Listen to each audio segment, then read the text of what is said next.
which actually reminds me I have to reach out to Chayton about some of our academic stuff with the residents. That one more thing on the to-do list, but yeah, very much looking forward to continuing the partnership and building the programs across the department.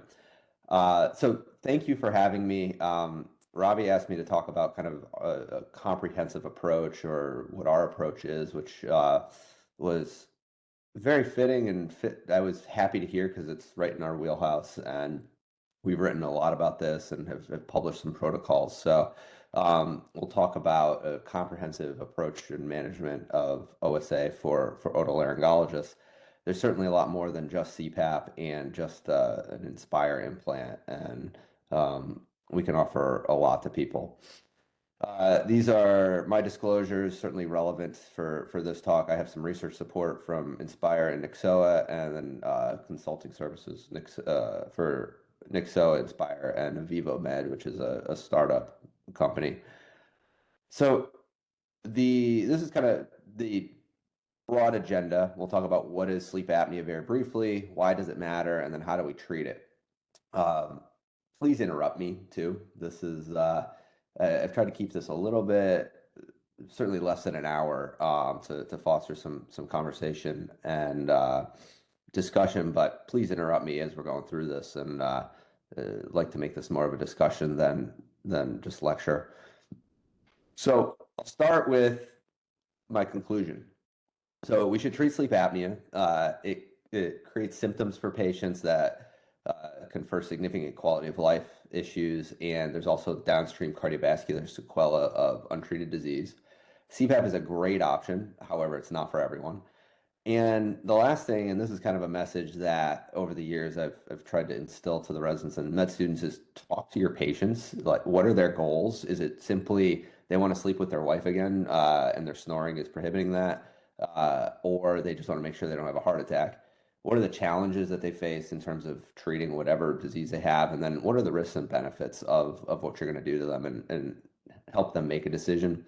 This, I've found us to be more successful in managing sleep apnea doing this than the more parental model of saying, this is the option, you got to do it. So I'll break up the talk a little bit, and just with some pictures. And so it's definitely a team approach. This is a picture from Academy in Miami. And we've got a team of residents and medical students and research fellows. And this is a nice picture where we have some of our medical students. Jeff was our research fellow, some prior fellows and residents, medical students, current fellows. So this was, it's definitely a team to get all of this done. So with that, we'll get started. So what is sleep apnea? Sleep apnea is caused by, or obstructive sleep apnea is caused by recurrent episodes of airflow disruption during the upper airway during sleep. An apnea is a 90% reduction in airflow for 10 seconds. And hypopnea can be graded through two separate definitions, one endorsed by the American Academy of Sleep Medicine and one endorsed by CMS. It's essentially a 30% reduction in airflow for 10 seconds with either a 3 or 4% reduction in oxygen saturation. And the apneas and hypopneas lead to the AHI, which is how we grade the severity of OSA. So this leads to arousals and sleep disruption, which then creates the quality of life issues with poor sleep quality, daytime sleepiness, feeling unrefreshed when you get up in the morning. It leads to ventilatory disruption and alterations in O2 and CO2, and then also sympathetic nervous system activation. And the hypoxic burden and the sympathetic activation are really what create the downstream cardiovascular sequela, with increased risk of high blood pressure, heart attack, stroke, cardiac arrhythmia, among many other issues. So this can come from airway obstruction through fixed anatomic issues. So an easy concept is big tonsils, whether they're palatine or lingual tonsils. Neuromuscular tone plays a big role. So decreased tone of the pharyngeal dilator muscles. So pharyngeal dilator muscles, namely the pharyngeal constrictors or the genioglossus muscle. And then with that decreased muscle tone, increased compliance of the the pharyngeal soft tissue. Um, the mainstays of upper airway sites of obstruction are the palate, the tongue base, and then the lateral walls of the oropharynx. The palate opens and closes it's supposed to open and close in a cranial caudal or direction. So the palate's supposed to fall down when it opens, so you can move air through the nose and then into the oropharynx. Um, we see this during exam as a front to back or an AP collapse. You can also have lateral collapse of the velum or the area behind the soft palate, and also concentric collapse of that area. And a lot of that is linked to neck circumference and obesity, and BMI. The tongue either falls back or it doesn't. So you see just kind of front to back collapse of the tongue base. And then you can see lateral collapse of the pharyngeal wall. So simply the pharyngeal walls dropping inward.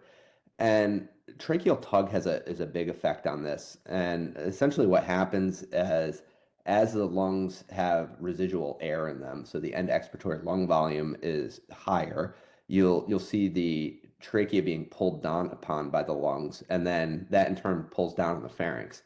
And when you have that tracheal tug effect, it stiffens the walls of the pharynx simply because the pharynx is put on tension.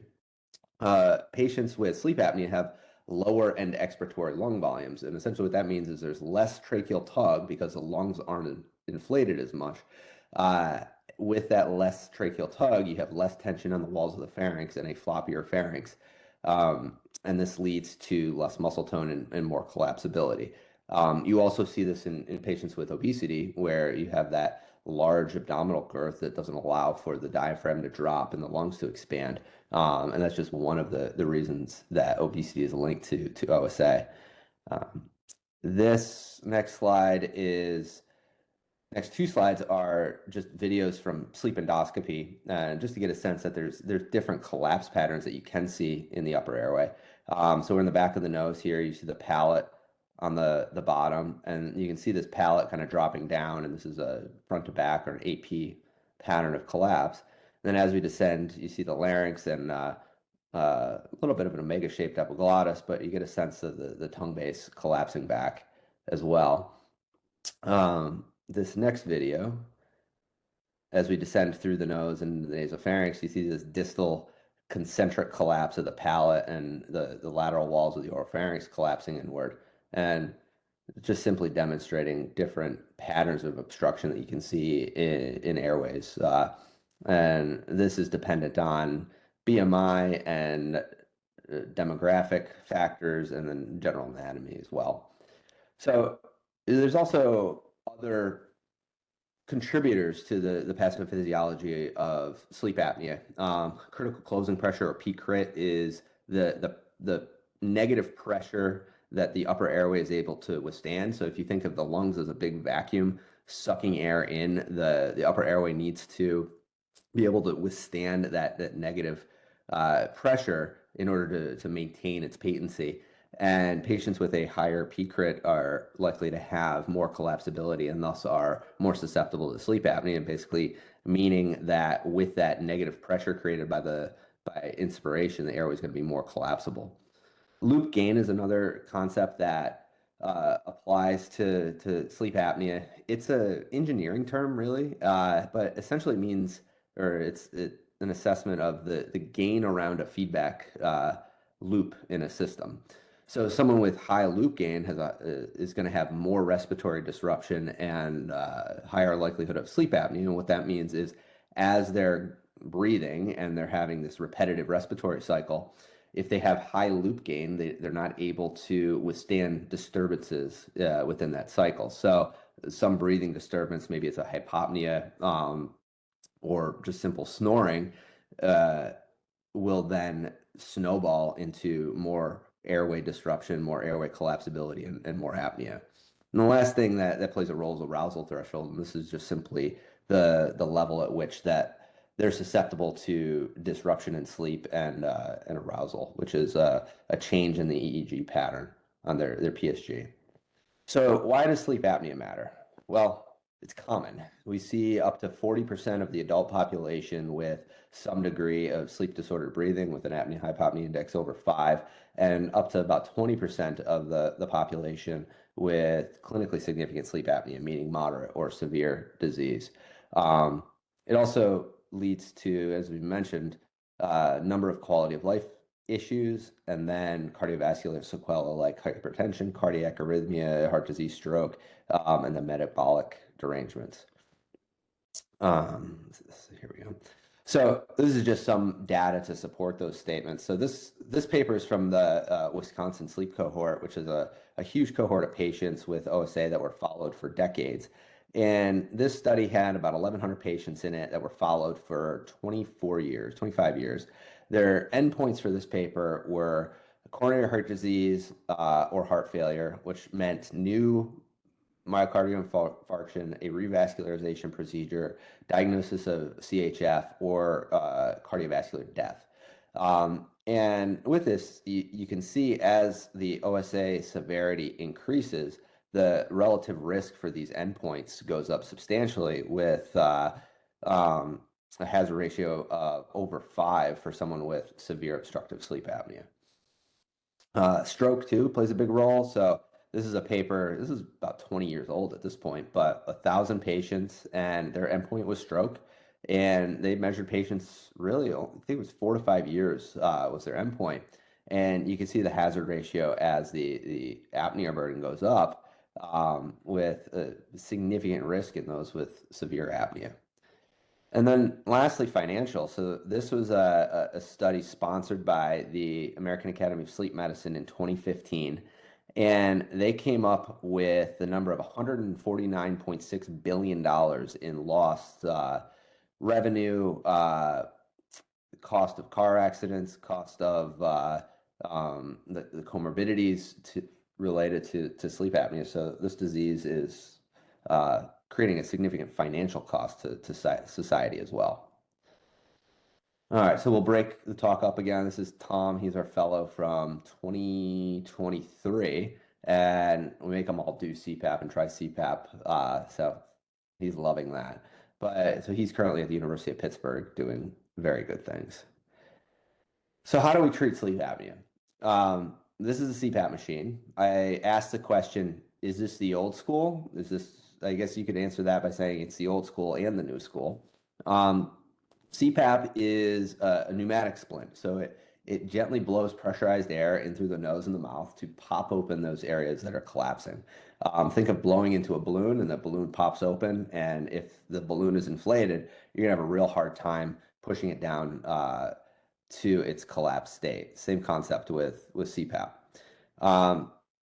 CPAP works very well. So there's lots of data about the impact on quality of life, mood disorders, fatigue, blood pressure, cardiovascular outcomes, and metabolic outcomes. I put cardiovascular and metabolic outcomes in red and italics because we cannot definitively say with the evidence that's out there that CPAP has a positive impact on cardiac arrhythmia, heart failure, all-cause cardiac mortality, and metabolic outcomes. I say that meaning that the association studies that are there, the retrospective studies that are there, certainly show those associations, but the prospective randomized trials do not show the benefit of CPAP on these outcomes. Most of the time, in most of those studies, that's because patients simply don't use CPAP for enough time during the study. This study from the New England Journal of Medicine, for example, the average usage of CPAP in this study was 3.3 hours per night, and that was in a controlled study environment. And the challenge with CPAP is usage. So we define compliance, or I should say CMS defines compliance as usage for 4 hours a night, 5 days a week. And that compliance rate is all over the map in the literature. And a lot of the papers looking at compliance are in the short term. So in the first 30 to 90 days, maybe the first 6 months. This paper is the one that I found that has the longest follow-up. So 400 patients, and follow-up was for 43 months. They found that at that 43-month mark, The regular use of CPAP, which was compliance of CPAP, was 34%. Uh, Basically means that almost 70% of patients that were diagnosed with clinically significant sleep apnea were not using CPAP at least 4 hours a night at that 43-month mark. Um, I guess I should have made this disclaimer when we started. Everything we're talking about here, we're actively doing in our office and or creating protocols to initiate. And I'll kind of touch on that as we go through the different things, with the exception of orthognathic or telegnathic surgery. So we're not doing any maxillomandibular advancement or surgically assisted rapid palate expansion. A lot of that is because we have a very good relationship with oral surgery and a very busy and strong oral surgery department. So this is our approach to CPAP. So when patients come in with snoring and concern for OSA, they've never been diagnosed before. And we see a fair amount of this, especially in some of our satellite clinics where access to sleep medicine is very, very difficult. They come in, we talk to them and examine them and say, look, this is what we're worried about, and discuss symptoms of sleep apnea, testing, talk about what that diagnosis is. And we always discuss multiple treatment options that first time. It's never just a conversation that CPAP's the first thing to start with, and that's it. We always talk about the alternatives, which we'll touch on. We always talk about surgery, but almost always say that CPAP is usually the best first option, simply because it's not surgery. We have good data to support outcomes. And then lastly, the insurance companies want to see that you've tried that first. Patients get sleep testing. I can't say always, but the vast majority of the time do telemedicine at about 6 weeks to go through their sleep test. We pick 6 weeks because it takes on average 5 weeks to get a home sleep test back at our institution. Then we start them on a CPAP trial.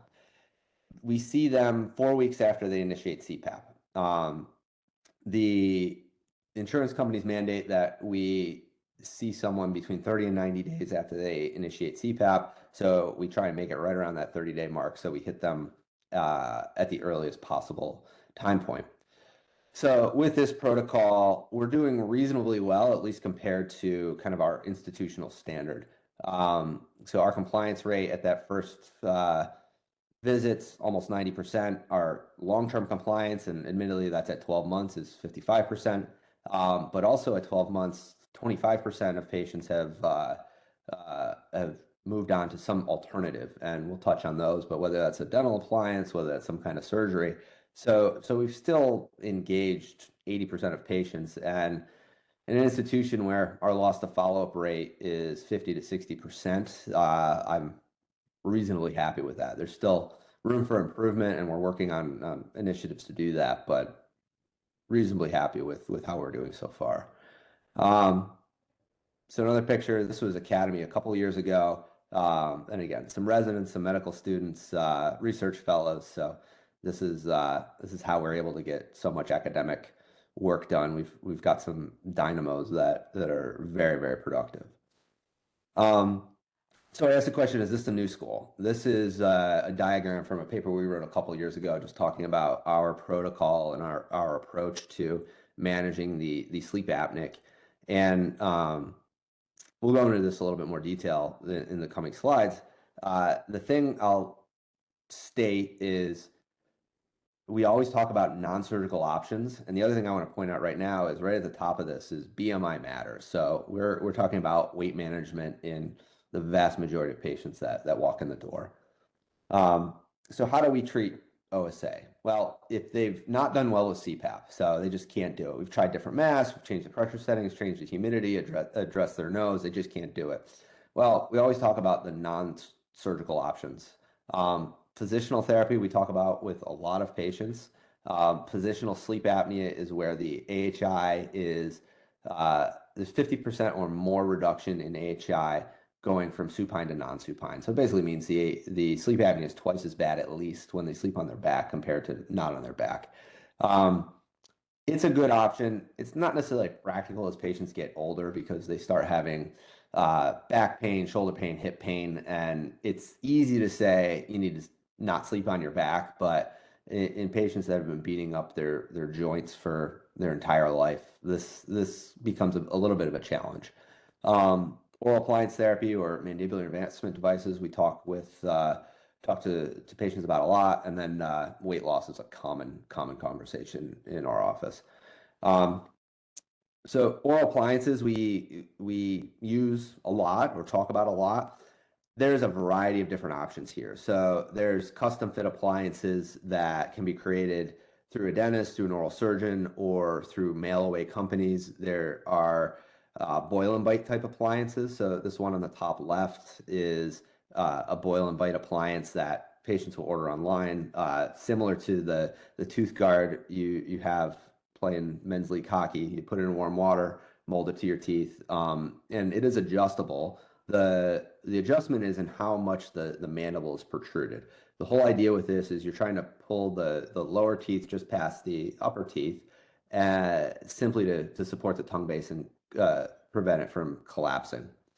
This appliance on the bottom is a company that's trying to get into a online slash mail order management that we're attempting to partner with and currently fighting the uh, administrative mountain that is Thomas Jefferson University. But hopefully we'll be successful here. But the idea here, we talk to patients about this. We make molds of their teeth in the office, send the molds out. The company makes the device, and then we fit the patients for it and help titrate them.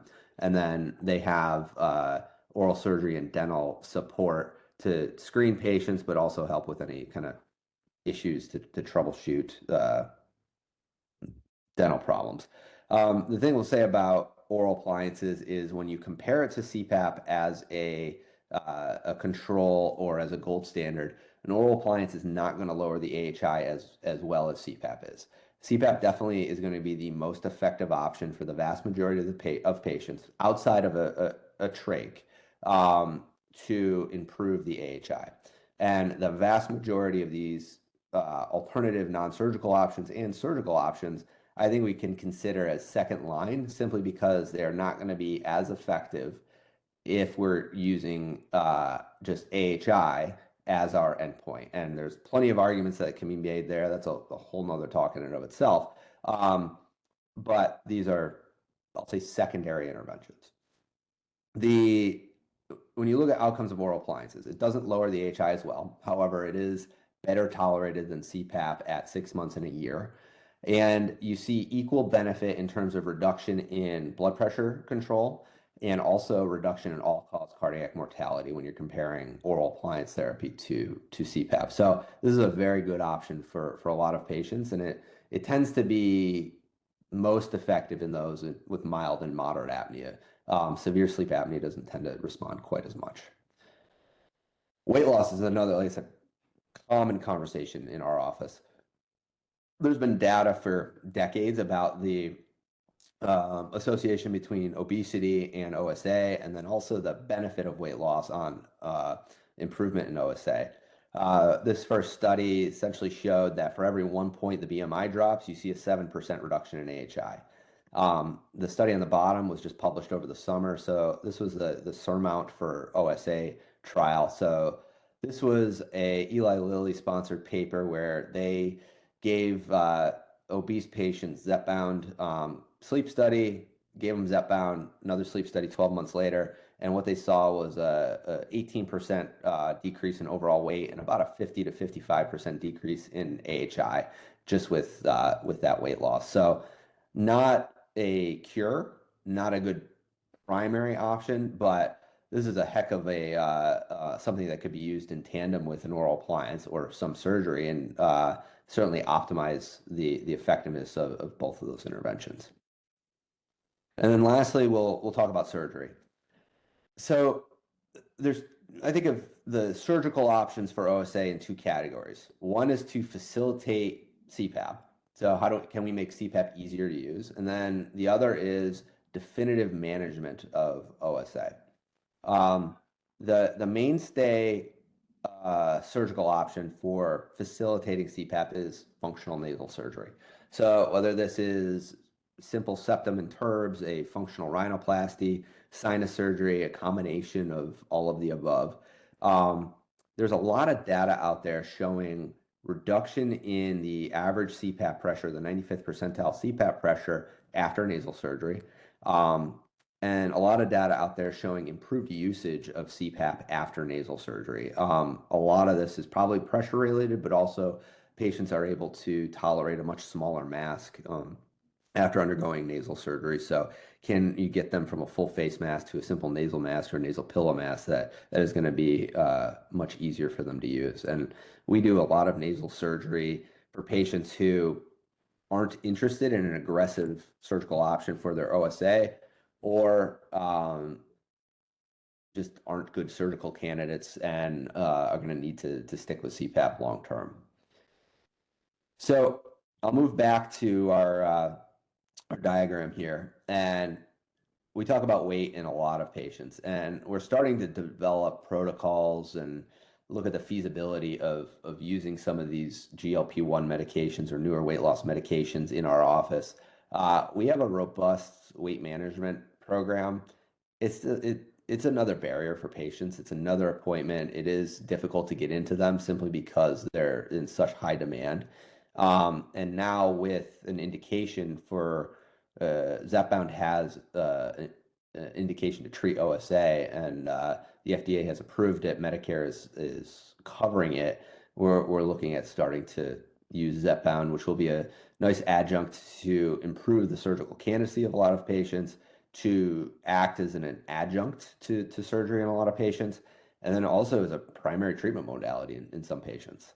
So right at the top, anyone with a BMI over 40, unless it's nasal surgery, it is very rare that we are even talking about primary surgery for their sleep apnea, simply because it's not going to work. The likelihood of success with pretty much everything out there is low once you get above a BMI of 35 and definitely above a BMI of 40. Same thing in that group with a BMI between 35 and 40. We're always talking about weight loss. Maybe we will do sleep endoscopy if we're doing nasal surgery in this group. Sometimes sleep endoscopy alone if they're kind of on the 35 and change mark. But vast majority of those patients, we're not even considering definitive surgery. And then the BMI less than 35 group tends to be those that we're really having the surgical conversation with. BMI between 30 and 35, we're still talking about weight loss. There's good data to show improved surgical outcomes with every BMI point lost. So it's certainly an adjunct that is helpful for that group. And then a lot of those patients are moving on to sleep endoscopy. So this is, I didn't talk about this too much previously, but it's a fiber optic examination of the upper airway with the patient under sedation. And we're trying to mimic natural sleep as best as we can. In the United States, we are using propofol at the vast majority of institutions for this. In South America, they're using Versed and fentanyl. In the pediatric population, they use a lot of Precedex. It depends on the patient population and the area of the world. But in the US, propofol is the most commonly used medication. There's data out there showing that polysomnography performed under propofol-induced sedation results in similar AHI outcomes compared to natural sleep. And then you can reach every stage of sleep through different depths of sedation induced through propofol. Is this a better assessment of the site of obstruction compared to exam in the office? That data is inconclusive. Some say yes, some say no. We've done it historically because Inspire required it for indication. We use this primarily to look at the lateral walls of the oropharynx and the tongue base. The palate configuration of obstruction plays a role in terms of candidacy for Inspire, but probably not a ton when it comes to outcomes. The other sites of obstruction are probably more important, and I'll show you some data to support that statement. And the other thing we've been doing over the last year and a half or so is actually using CPAP during sleep endoscopy. And the protocol is to do the exam, and after we finish the exam, we put CPAP on through a nasal mask, and we have a bronch adapter, so the nasal mask is fit over the scope, and we're watching the airway as we institute CPAP. And the CPAP gradually increases from 5 centimeters of water up to as high as 15 or 20. And we're simply looking to see where the airway opens. At what pressure does the airway open? Um, this gives us kind of a dirty assessment of critical closing pressure. And the idea there is at a lower opening pressure, so a lower pressure that allows airway stability, you have a lower peak crit, a more responsive airway, and there's data to suggest that the outcomes are better. In the oral appliance world, a CPAP opening pressure less than 10 is a predictor of response to a mandibular advancement device. There's one paper in the Inspire world that shows that a pressure less than 8 is suggestive or associated with an 85% response rate or 83% response rate. Our data suggests that for every 1 point or 1 centimeter of water that the opening pressure increases, you're seeing a 7% reduction or actually increase in post-op AHI. And I guess the flip side of that is for every 1 centimeter of water less that it takes to open the airway, you're seeing a 7% improved reduction in AHI with hypoglossal nerve stimulation. So this is another DICE video. We're in the nose. You're seeing cranial caudal or AP collapse of the soft palate. And then we'll take a look at the tongue base as well, and then you'll see when CPAP is initiated. So you see the tongue base is kind of falling back there and causing some obstruction. And then as we get back into the nose and into CPAP, you'll see the airway just pop open. So that's just this person had a very pliable airway. It only took about 5 centimeters of water to open their airway, and as soon as we started the positive pressure, it opened things up. That's certainly not everyone. So what is our surgical approach for OSA? Well, there's surgery for the palate and the pharynx, the tongue base, the maxillofacial skeleton, and neurostimulation.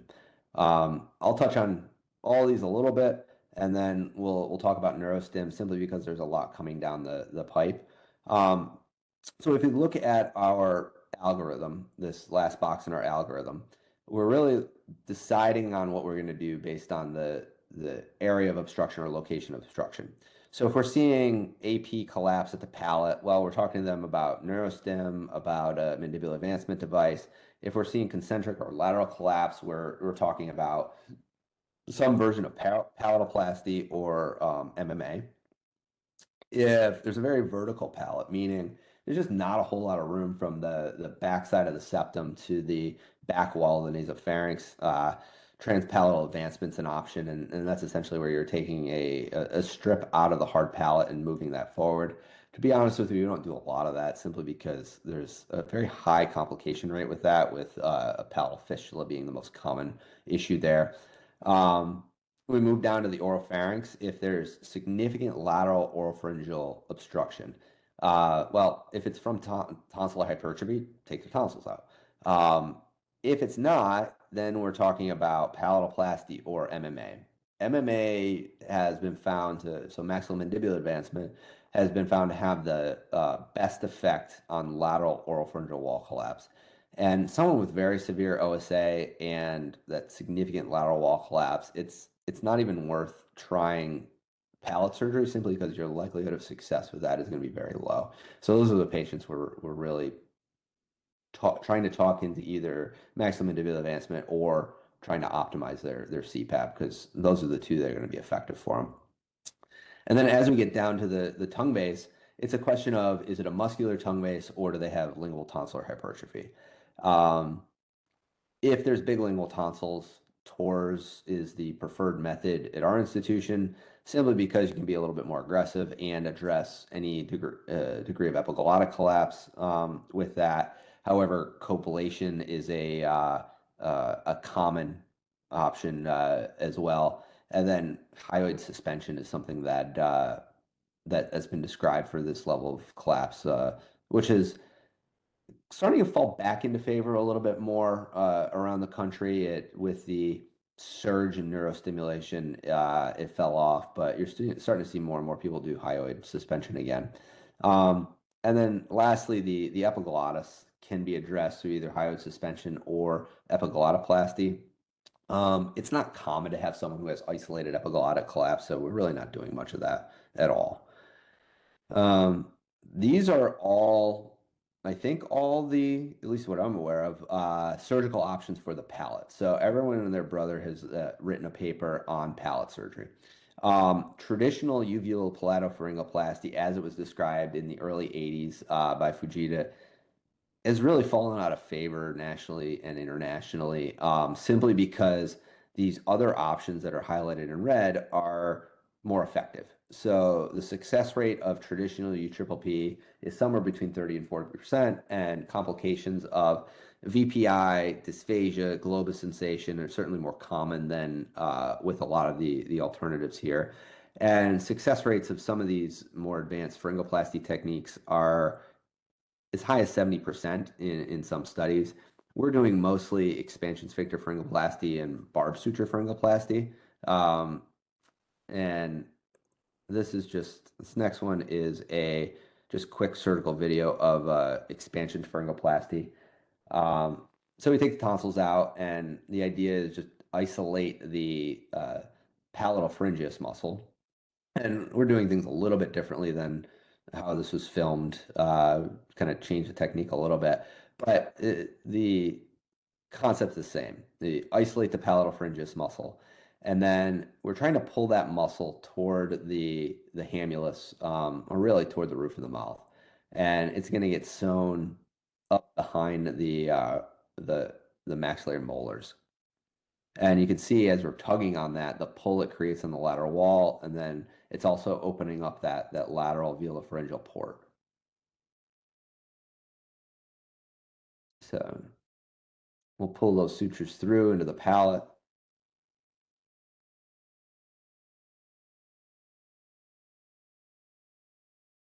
And then it's just getting anchored to the periosteum of the hamulus or the backside of the maxilla if uh, the sphenoid wing is really deep in there.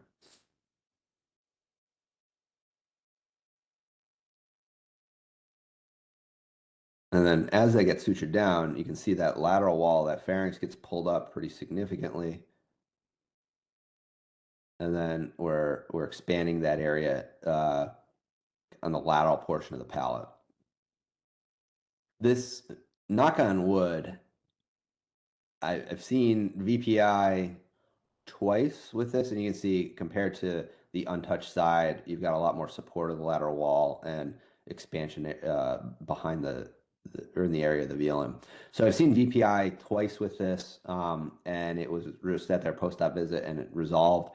Post-op dysphagia and globus is extremely rare with this, and the outcomes have been better than what we've seen with traditional UPPP. I'll just briefly mention maxillomandibular advancement. So this is really a big surgery. You're moving both the maxilla and the mandible forward through a LaForte osteotomy and then bilateral sagittal split osteotomies in the mandible. And the idea here is pull the soft palate forward, pull the tongue base forward, and then through the connections to the pharyngeal constrictor muscles, create more tension on the lateral walls of the pharynx. This does a good job addressing, or does the best job of anything we have addressing that lateral wall collapse. And success rates somewhere between 80 and 95%, depending on the paper you look at. So it wouldn't be the talk wouldn't be complete in showing pictures of our team without a picture of our fearless leader. So here's Dave Cognetti that I actually came across as I was backing up the photos on my phone. I don't know how old this is, but I had to throw this in there. So lastly, we'll talk about neurostimulation. So currently, this means hypoglossal nerve stimulation. There are other targets that are currently being investigated, but none of which really have a working model. These are all the other targets are very academic at this point in time. So the hypoglossal nerve, obviously a motor only nerve, and the idea is you're trying to selectively stimulate the branches of that nerve that are going to the intrinsic muscles of the tongue and also the genioglossus muscle. So you're trying to stiffen the tongue, flatten the tongue, and protrude the tongue to get the tongue base off the back of the airway. And you're hoping to pull on the palate a little bit to get that area open. Um, there's two mechanisms that have been described there. One is an anchoring effect through the palatal glossus. So meaning just the as you move the tongue forward, the palatal glossus is pulling the palate forward or down. The other concept is this idea of a junctional tongue, as it's been described. And what that means is the junction of the tongue where the oral tongue starts to move into the tongue base. So right in the area of the circumvallate papillae, especially when patients are laying on their back, that area is pushing on the palate and preventing the palate from dropping down or opening. Um, when you stiffen the tongue, protrude the tongue, and get it out of the way, it now allows the palate to drop down and open up. And that's another mechanism of palatal coupling. So currently there are three hypoglossal nerve stimulation devices that exist. The Inspire device is the only one that has FDA approval. So this has three components. There's a stimulation cuff, a generator, and then a respiratory sensing lead. At least the one that is currently in distribution. Um, Nyxoah has a Genio device, and this differs in that it's bilateral stimulation. So you have this paddle electrode that kind of straddles the tongue musculature, and these paddles sit on the nerve on both sides. And then patients are wearing this adhesive patch with external stimulation device that and also battery, so it's a rechargeable battery. Um, and this works on a duty cycle, so there's no respiratory sensing with this, but you're trying to program that duty cycle in sync with their common respiratory pattern. And then the LivaNova device is the last one. So they've just finished their clinical trials. The idea here is this device is placed more proximally on the nerve, so you're not necessarily trying to exclude the branches to the hyoglossus and styloglossus that are going to cause the tongue to retract. In theory, they're including all of those, but their cuff has multiple electrodes arranged circumferentially around the cuff. And as the device is programmed post-operatively, they are trying to map the ideal configuration where you're stimulating some of those electrodes and leaving some of them off to again get the tongue to stiffen and decrease in size, drop, and then also move forward slightly. Um, this is a video of an Inspire patient, and you can just get a sense of how much that tongue base is opening up during stimulation. So many people have seen this slide before, but this is just high level from the initial Inspire clinical trial. So this is a STAR trial. It was published in 2014. There was a 124 patients in this, followed for a year, and you see the median AHI drop from 30 to about 7. And you're seeing similar improvements in ODI and then also quality of life variables. This patient cohort has been followed up for 5 years, and at each time point, you're seeing stable improvements in AHI, stable improvements in ODI, and the quality of life metrics like the Epworth Sleepiness Score and sleepiness questionnaires that were given to these patients. Follow-up kind of real-world data is the ADHERE registry, and this was the initial ADHERE paper. It had 300 patients in it, and you see reduction in the AHI from 35 down to 10. Now, the caveat with this, and this is a criticism of the company, is they still will not tell you which of these patients had a titration sleep study, and that's how their endpoint was assessed, and how many had a full night sleep study.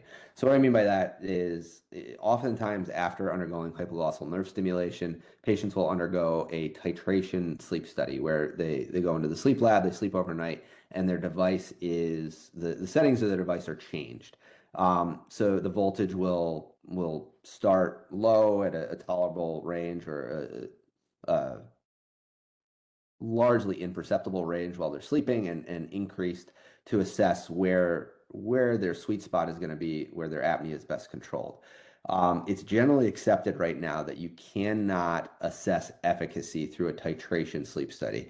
And simply because you only have 15 minutes, 20 minutes, 30 minutes, 40 minutes of sleep to assess that AHI at each of those different voltages. You can make anyone look real good in N1 light sleep when they're sleeping on their side with an Inspire device for 20 minutes and then say you're cured. You really need a full night study at whatever their therapeutic range is to assess efficacy. That's not to say there's not a role for titration sleep studies. We still do them. It definitely helps to dial in where patients need to be set. However, you definitely need a full night study to assess efficacy. So follow up to, or this was that same adhere paper, and you're seeing a very low complication rate with this procedure. So tongue weakness, dysphagia, pain, really minimal instances of all these endpoints. Another adhere paper, this one had 500 patients with it, so this patient cohort followed out further, and again, seeing improvements in AHI, so they're saying 32 down to 6, but again, as we have more experience recognizing that titration sleep studies aren't a great assessment of efficacy, and we still don't know which proportion of this cohort had a titration versus a full night study. Much of the conversation now has been around, well, how do you predict who's going to be successful with this device? And then subsequently, how do you troubleshoot those that have struggled? This again, adhere data and regression analyses trying to assess demographic variables that predict success. And with this paper, what they found was that women did better than men, and also BMI matters. So for every 1 point BMI reduction, you saw about an 8% improvement in response with Inspire. This is a different paper written by Phil Hewitt. This was when he was a fellow. This was his project. But they reviewed hundreds of sleep endoscopy videos from patients who were treated with Inspire hypoglossal nerve stimulation. And they graded all of those videos trying to find a pattern of prediction of the response. And what they found was that lateral oropharyngeal wall response mattered the most, to a point of those patients with significant lateral oropharyngeal wall response really only having about a 50% response rate compared to those with minimal response.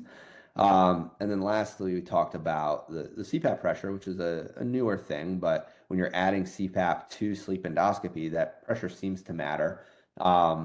There's a paper out of Penn that showed that 8 was a cutoff in their cohort, and those who had a CPAP opening pressure less than 8 had a 83% response rate. Those with higher than 8 had about a 55% response rate. Our data that we just ran and submitted to Academy showed that every 1 centimeter of water associated with about 7% change in that post-op AHI.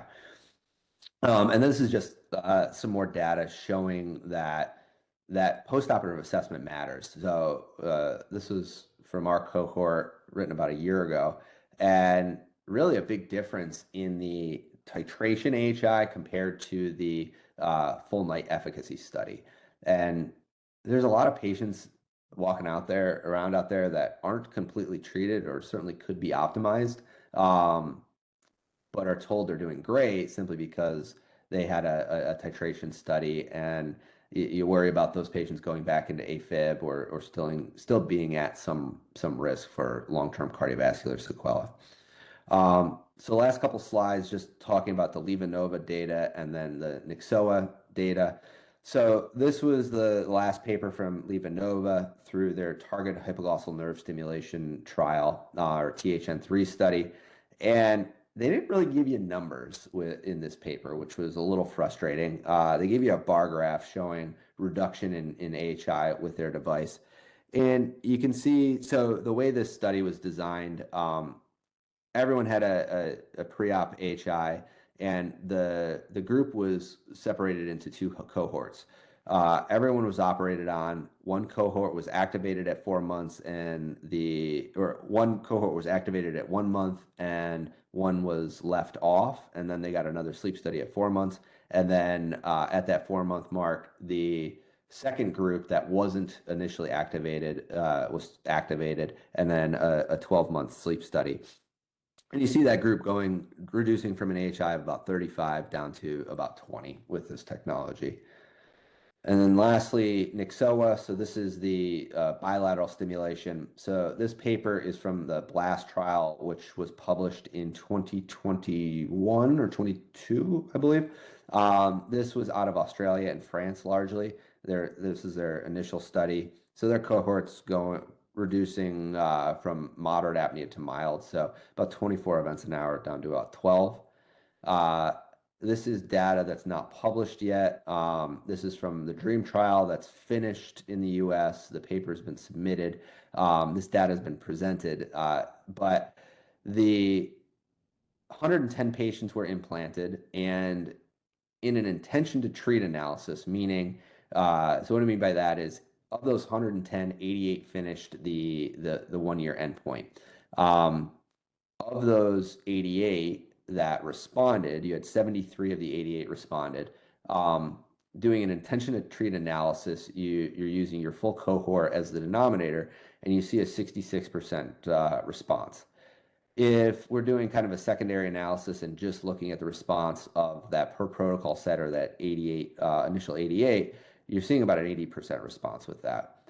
The other thing that was kind of interesting with this was you're seeing more of a response for supine dependent apnea with this Nyxoah device, at least in this DREAM cohort. And every patient was mandated to sleep at least 60 minutes on their back during their screening sleep study and then their 12-month efficacy sleep study. And you see that supine index drop from 50 down to about 20. Anecdotally, that's something we've struggled with Inspire, and we're talking to a lot of patients about positional therapy and weight loss with Inspire.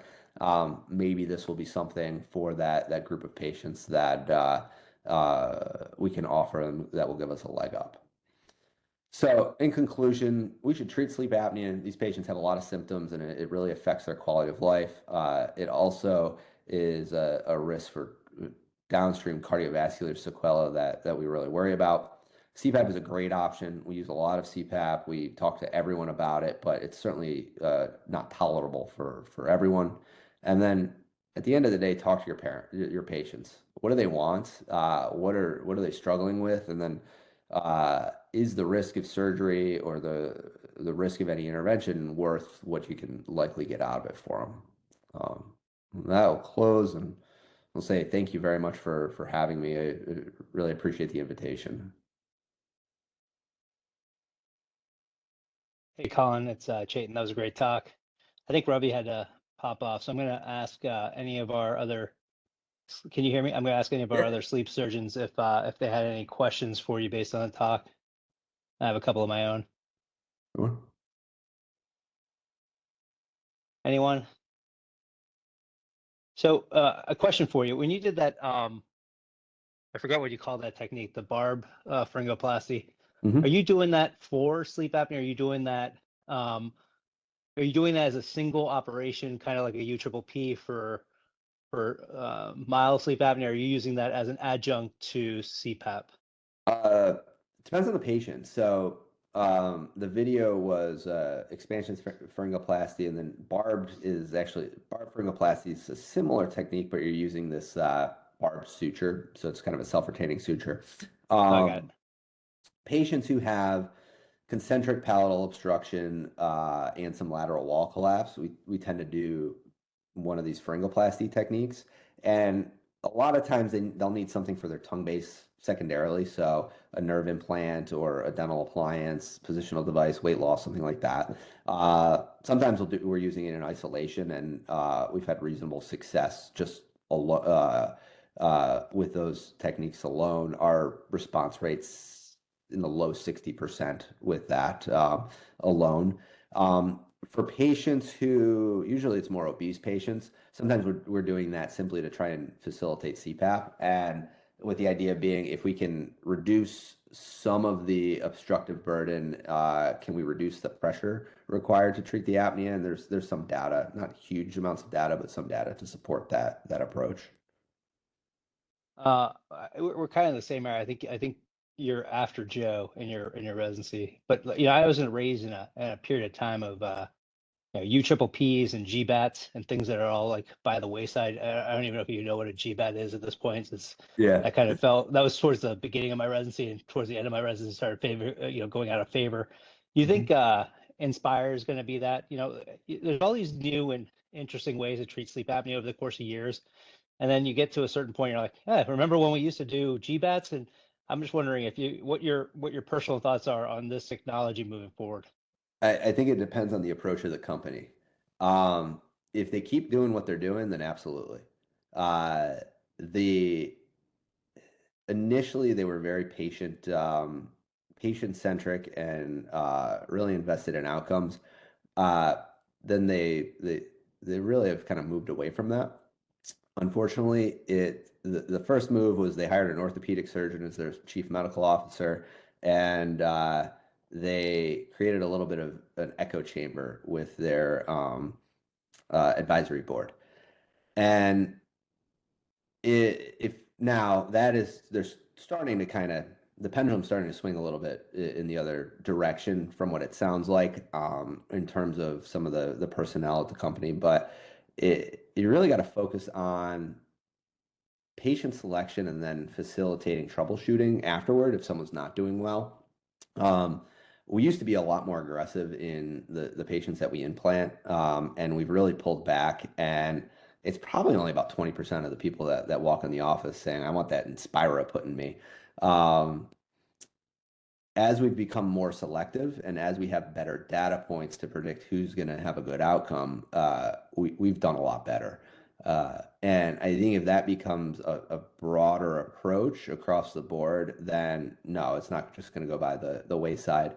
But if people are just putting them into everyone, then yeah, it's the outcomes are not going to be great, and it's going to be forgotten.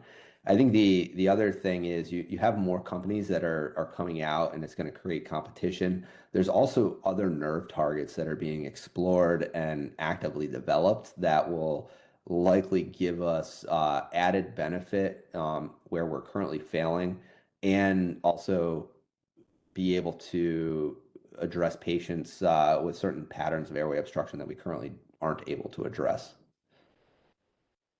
Yeah, yeah, I've been noticing that transition as well. Is it, once they became MRI compatible, it seemed like they really started, you know, it started going like hotcakes with Inspire, and then I felt like it was exactly as you said, it's becoming more company driven and finance driven rather than patient driven. Hmm. Um, Along with that, it's interesting, now that big pharma is putting out all these GLP-1s, how Zepbound and other agents. I know some sleep surgeons I talk to say, well, it's great because it gets people into that BMI range that can actually operate and do a Inspire.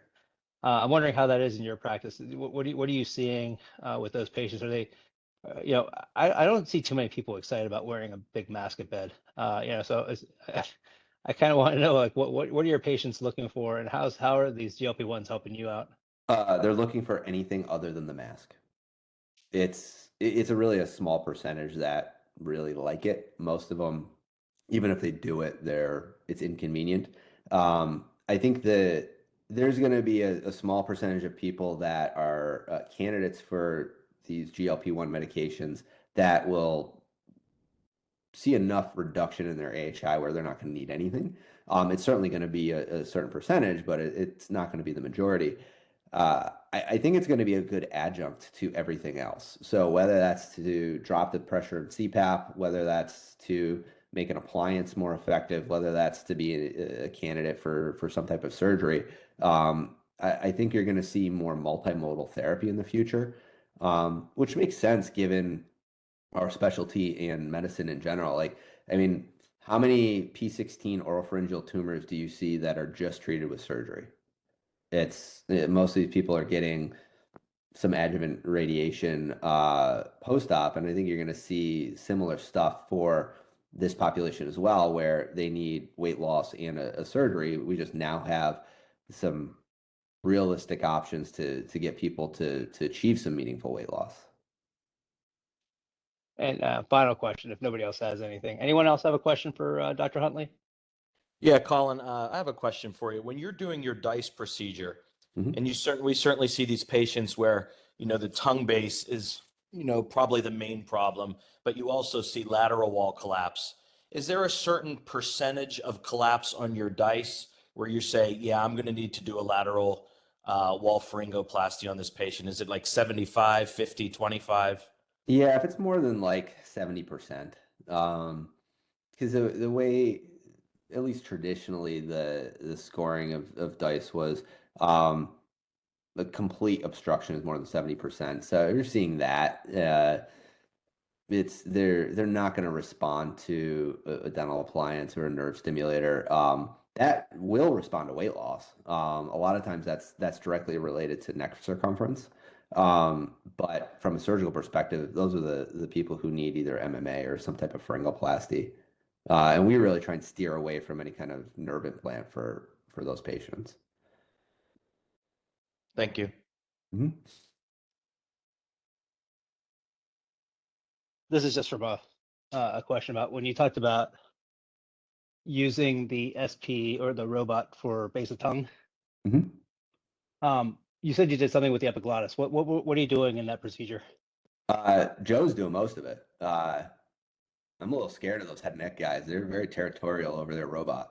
But so essentially taking off, and whether you do it with a robot or we'll do it in isolation with a laser sometimes too, if it's just isolated laser obstruction. And it's pretty much the same technique, but you're removing a portion of the top part of the epiglottis, maybe kind of taking a V out of the top of it, and then denuding the mucosa on the front of it so it kind of scars forward. And just trying to prevent it from flopping backward. The challenge is in an older population, post-op dysphagia, because they all have a little bit of something, but you're just trying to stiffen the epiglottis and prevent it from flopping back.